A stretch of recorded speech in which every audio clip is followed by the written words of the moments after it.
Who made the final 53-man roster for the Green Bay Packers? The surprises, what it means next, and where the Packers go from here. All of it coming up.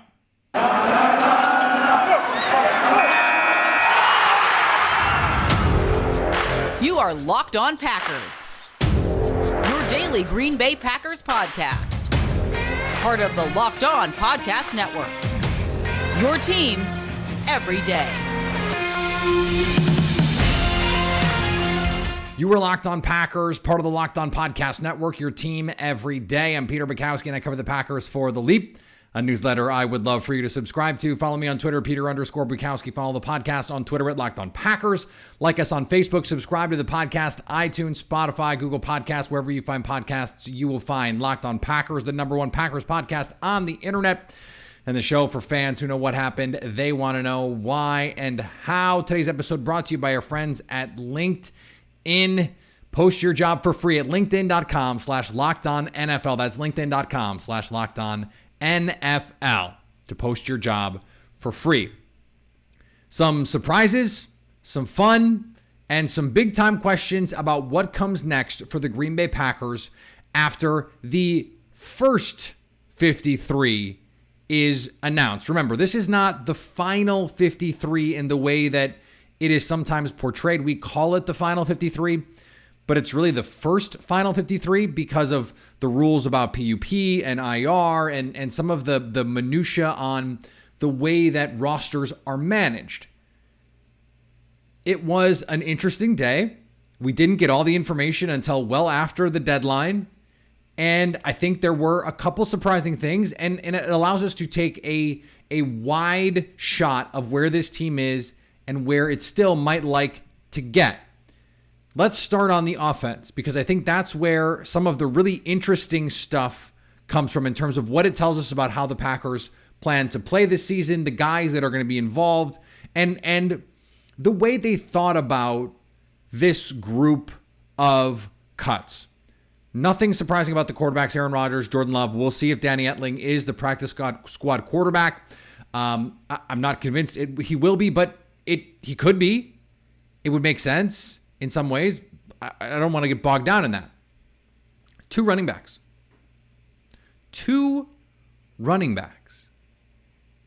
It's a little wild that this is where they ultimately landed. Two running backs.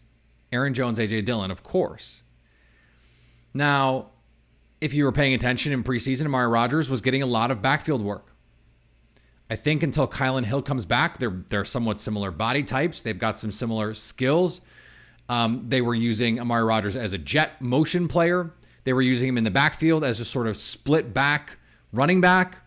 And you're going to get him on swing screens. You're going to try and get the ball in his hands. He looked more dynamic this preseason. I don't know where the idea that, like, okay, the Packers should just give up on him. Like, no, he was bad last year. He had a bad rookie season. What do I always say? Most rookies are bad. We can't just take a rookie season and say, this is who this player is. He's shown real progress in the preseason, in training camp. He looks slimmer. He looks more explosive. He looks more dynamic. The touchdown in the first preseason game put a lot of that on display. He's getting open. Now, is he going to make contested catches? Is he going to make catches outside his frame? Probably not. At least not right now. That's something he's certainly going to have to work on. Something that, could take his game to the next level if and when he gets the opportunity, when Randall Cobb moves on, and we'll see what happens from there. But this is going to be Amari Rodgers in the backfield. And when they're going to have split gun, and it might not always be Aaron Jones and A.J. Dillon. Now, Kylan Hill starting the season on PUP, which means at least the first month he's going to miss. But we talked about this with Jason. We talked about it a little bit yesterday. A lot of the stuff that someone like Tyler Goodson can do, Kylan Hill can do. What's interesting is Patrick Taylor, who's got the pass protection and the special teams, he's not on the team either. Now, they can call him up if he makes it on the practice squad, and I like some of the tweaks that they've made to the practice squad rules. But to not have a third true running back on the team for the first month, and maybe more because Kylan Hill is rehabbing an ACL injury, a serious knee injury, that is a pretty big gamble for this team. They obviously like their top two guys, and well, they should. They're really good players. But to not have anyone beyond them, this is a gamble. Now, could it pay off? Yeah, sure. Because if Aaron Jones and A.J. Dillon stay healthy, you don't need a third running back. And Amari Rodgers, they clearly want to find ways to manufacture some touches for him, some easy offense, and you're lightening the load on Aaron Jones and A.J. Dillon. That's another good thing. Now, at receiver, we knew Allen Lazard, Randall Cobb, Sammy Watkins, Amari Rodgers, Christian Watson, and Romeo Doubs for sure were going to make this team. The question was, what was going to happen after that? And it seemed like Juwann Winfree had all but sewn up that 7th receiver spot, assuming they were going to keep 7. He had the blessing of Aaron Rodgers. He was playing on all the core special teams. He seems to consistently be in the right spots where the team wants him to be. But this is something that we discussed yesterday. Toure is a more dynamic player. And I caught some flack on Twitter when I posted the clip with Jordan Love. When Jordan Love overthrew Winfree on the go ball against the Chiefs, Winfree beats his corner clean and accelerates past him. But a 4-5 rookie corner closes that space back down and essentially gets back to even with him by the time the ball sails over Juwann Winfree's head. That kind of thing speaks to a lack of explosive playmaking. He's a 4-5-8 guy. And this is the perfect definition of every team has a guy like this. And there's a reason he is a fringe roster player. Physically, the talent is just not the same as some of these other guys. And I think Toure has shown more dynamic ability, more ability with the ball in his hands. And again, I posted the video of the Chiefs play where Samori Toure has a great release, wins inside on a little in-breaker. Love hits him. Toure catches the ball away from his body and in sort of one motion puts the ball away, breaks up field, cuts loose from a tackle, and gets down almost into the end zone. That's more playmaking than we have seen from Juwann Winfree.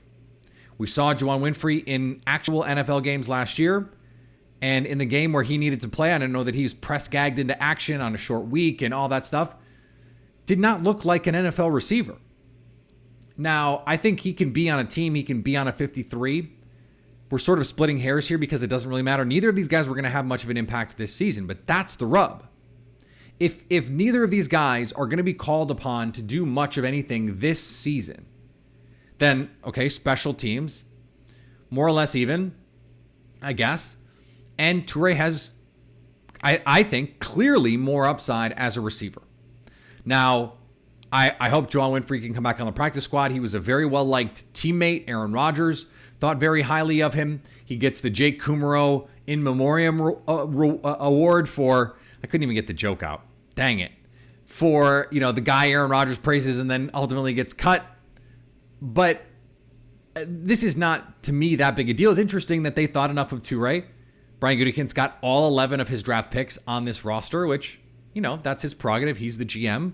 Coaches are a part of these discussions too. I don't look at this group of cuts and go, why did they keep that guy and cut this guy? Like, there just really aren't that many there may be like one or two places. Like, I would have kept Nate Becker instead of Tyler Davis, but like they waived Nate Becker injured. So maybe there was an injury. Same thing happened with Sean Davis. Okay, what are they going to do at safety? Well, Sean Davis was hurt. Maybe he comes back. That's certainly a possibility. We'll talk about all of that when we get there. The offensive line was another really interesting spot because they kept 10. And I don't know if it was the exact 10 we thought it would be. When Jason and I went through the exercise, we had Caleb Jones on there at the end thinking Rashid Walker would make it onto the practice squad. The Packers ultimately saw enough in the one preseason game and then, the work he's doing in the classroom, all that stuff, to decide that Rashid Walker belongs on their 53-man roster. Let me make the case for Rashid Walker because everyone else, we sort of understood offensive line-wise, those guys were going to be on the team. Walker, by the Athletic Consensus big board, was in the early hundreds, like 110, 111. That is early fourth round. That's Zach Tom territory. But he fell because of questions about attitude, questions about his commitment and those things. And that's why he goes in the 7th round, not because he wasn't talented. And that 4th round consensus board, by the way, builds in that kind of stuff. He was a top 100 type talent with considerable upside. And we didn't get to see him the same way we got to see Caleb Jones and go, oh my God, that guy is 6'9" and all that stuff. He's not as big and physically imposing. He doesn't have the same sort of power that Caleb Jones has. And so is not going to command the same sorts of headlines. At the same time, this is a highly talented player. And so if you're the Packers, you're looking at this and you're going, okay, we're seeing him every day in meetings. We're seeing him every day in practice. We're seeing him because, the lower leg injury. How is he rehabbing? What kind of effort is he putting in? I mean, there was just a player cut in the division. Not going to say any names, but a player cut in the division. And I was told one of the reasons was it was the day in and day out stuff. It was being late to meetings. It was missing rehab. It was not always being prepared to work.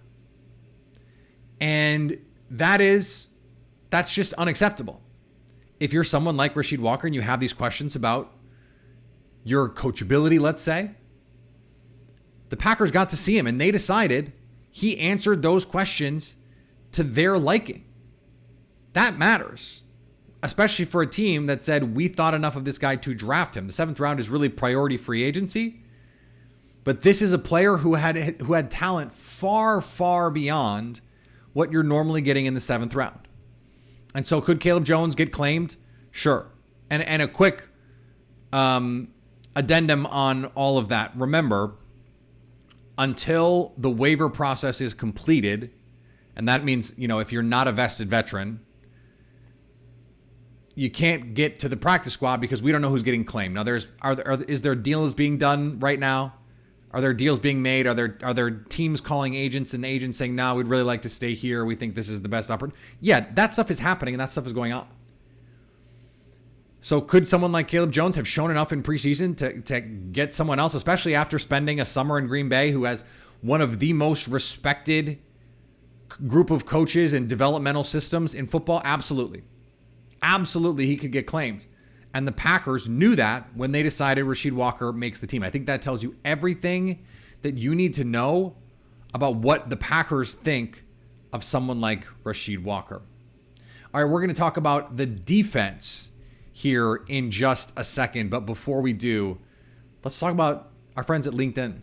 As you gear up for fall, you need the right people on your team to help your small business fire on all cylinders. LinkedIn Jobs is here to make it easier to find the people you want to talk to faster and for free. Create a free job post in minutes on LinkedIn Jobs to reach your network and beyond with the world's largest professional network of over 800 million people. Simple tools like screening questions make it easy to focus on the candidates with just the right skills and experience so you can quickly prioritize who you'd like to interview and hire. It's why small businesses rate LinkedIn Jobs #1 in delivering quality hires versus leading competitors. LinkedIn Jobs helps you find candidates you want to talk to faster. Did you know? Every week, nearly 40 million job seekers visit LinkedIn. Post your job for free at linkedin.com/lockedonnfl. That's linkedin.com/lockedonnfl to post your job for free. Terms and conditions do apply. And our friends at PrizePicks. This is such a fun concept. It is so easy to play. They set a line of yards, and you decide if you think those players are going to produce more or less. It is so easy. And you could say, okay, Aaron Rodgers to throw for 300 passing yards week 1. You get to decide, is he going to do that?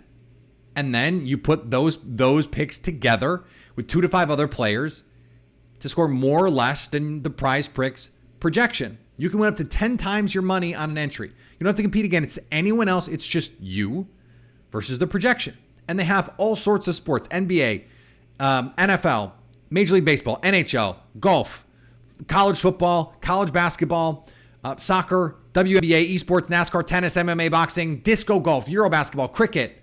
If you can think about it, PrizePicks can give you action on it. Download the PrizePicks app or go to prizepicks.com to sign up and play daily fantasy sports the way it is meant to be played. First-time users can receive a $100 instant deposit match up to $100 with promo code LOCKEDON. So you put in $100, they'll give you $100. You deposit $50, they'll give you $50. Don't forget to enter promo code LOCKEDON to sign up for an instant deposit match up to $100. So defensively, this gets, I wouldn't say less interesting, because defensively, the questions are now, okay, and then what? And then what happened? Now, does it make sense to me that someone like Jonathan Ford makes this team over Jack Heflin and Chris Slayton, who just objectively were better in the preseason? We don't know what's happening on the board. We don't know what the plan is. Maybe Jonathan Ford, going to be a special teamer with someone who played some special teams in college. Maybe that's the thinking there. Maybe they assume they can get one of Heflin or Slayton on the practice squad. This was part of our discussion, remember, with Jason when Jason was Coach LaFleur. And it was, okay, Caleb Jones and Rashid Walker. One of the reasons why we didn't have them initially was, well, one of them is going to make it on the practice squad. I think that might be what happened here. Now, I don't know why they thought Jonathan Ford was going to be claimed, considering how bad he was in the preseason. But I think that's probably your idea here. The good news is, it doesn't matter. As The Rock would say, it doesn't matter. I'm not going to do the whole impression, but it doesn't, because you have Kenny Clark, Dean Lowry, Jerron Reed, TJ Slayton, and Devontae Wyatt. So you have real depth. I was talking with Zach Cruz about this the other day, and he was saying it's a very good group of starters, but they don't have a lot of depth. And I said, well, the places where they have depth, they have a lot of depth. Defensive line is one of those places. And the places where they don't have depth, they have no depth. They have nothing beyond their starters. And defensive line is one of those places where they have a lot, especially for a team that's going to play a ton of two true defensive linemen. To have five guys that you feel good about when you're almost never going to be in three-man fronts. I mean, I think they're going to play nickel 80% of the time, dime 4% of the time, and then base. Whatever the rest of the math is. What did I say? 80 and 4, so 16% of the time? That seems right. You're not going to have three defensive linemen on the field very much, so five defensive linemen, more than enough. I think of the outside linebacker places where you start to get a little squirrely. Like Preston Smith, Rashawn Gary, that's a really good 1-2 punch. Tipa Naliai for special teams. Jonathan Garvin is like a replacement level third edge, which is not a ringing endorsement of the way that he's played so far, although I think there's potentially more there. And then Kingsley Enagbare has played really well in preseason and has shown up the last couple weeks in practice. But none of those guys are proven NFL. It's the playoffs, and Rashawn Gary's got to take 3 plays off. If you're going to have to end up doing what the Thunder did with OKC, with Durant and Russell Westbrook, and make sure you're staggering those minutes. There cannot be snaps right now where Preston Smith and Rashawn Gary are off the field. You can't do it.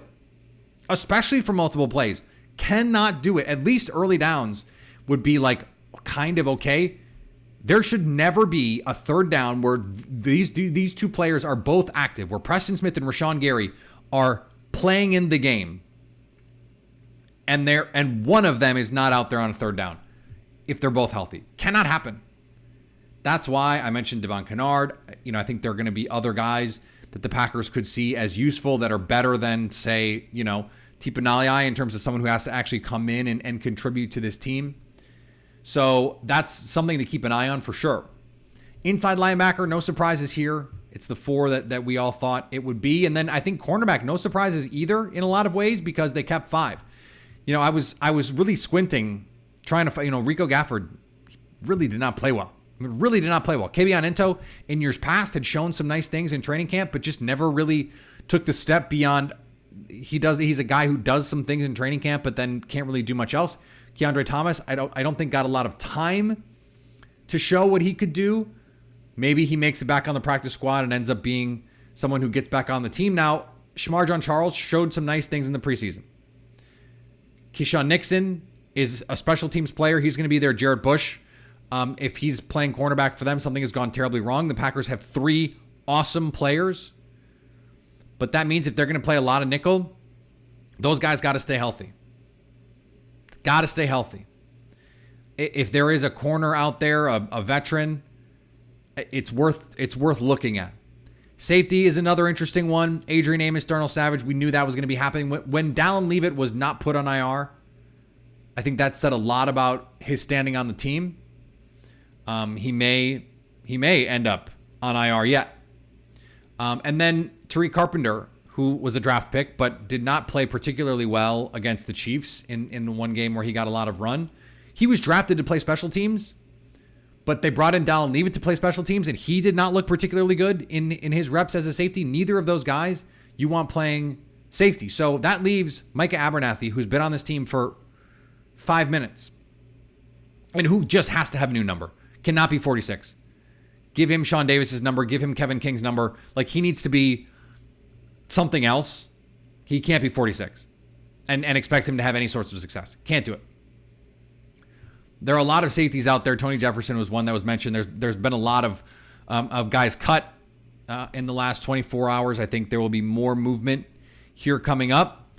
So I would look for the Packers to be involved. They certainly have some fat that they can still trim in terms of guys who, might go on PUP or might go on, or not PUP, but might go on IR or might just straight up be cut. I mean, this happens. The Andrew Brandt told a story about Matt Hasselbeck making the team, and then the next day Mike Homer goes out and signs Rick Meyer and cuts Matt Hasselbeck, goes to the practice squad. Like, this happens. So I think that the Packers could be in the market for a DB, could be in the market for an outside linebacker. And then, we'll see what happens when it comes to what's going on with the specialists. I'm really interested to see what happens with kicker. We're going to talk about that in just a second. That is what they call in the business a tease. We have plenty more to get to because there's still more stuff to talk about. But let's talk about Dave, because we can all use a little bit of help from time to time. And we've all been in a situation where we might be a little tight on cash. I certainly have been in that situation before where I'm going, all right, I can't afford my credit card bill. I have to pay the minimum on that one. But now I'm invited to this wedding and I got to get a gift, and I want to give a nice gift to my friend who's invited me to the wedding, and I got to put gas in my car. I got to eat. It can be a lot. It can be a lot. Well, Dave is the banking app that can help get you help up to $500 instantly with extra cash. That's more money to fill your tank, buy a wedding gift, or catch up on bills. You can finally tackle those expenses you've been stressing about without any hangups. Millions of people have already downloaded the Dave app to get the financial relief that they need with extra cash. Download the Dave app from the App Store right now. That's DAVE, and sign up for an extra cash account and get up to $500 instantly. For terms and conditions, go to dave.com/legal. Instant transfer fees apply. Banking provided by Evolve, member FDIC. And thanks for making Locked On Packers your first listen every day. Now go make your second listen the Ultimate Pro Football Preview 2022, an 8-episode extravaganza to get you ready for the NFL season. The local team experts on the Locked On Podcast Network, plus a betting angle from Lee Sterling of Locked On Bets, all combining into one Ultimate NFL Preview. Search for the Ultimate Pro Football Preview 2022 on the Odyssey app, YouTube, or wherever you get podcasts. So the Packers activated Mason Crosby off of PUP. This is a big deal precisely because we didn't know who it was going to be otherwise. Now, Ramiz Ahmed has had a really good camp. I think they're very much hoping that they can sneak him onto the practice squad, that he can be that guy, and maybe at the end of the year he ends up being their starting kicker moving forward. As Rob Domofsky from ESPN put it, he made everything he looked at this summer. He was lights out and might be, the next guy in the line. Was really good in the USFL, a former Bears kicker. It would just be delicious if that's what ended up happening, where he comes in and becomes, the next Packers kicker that is around for 15 years.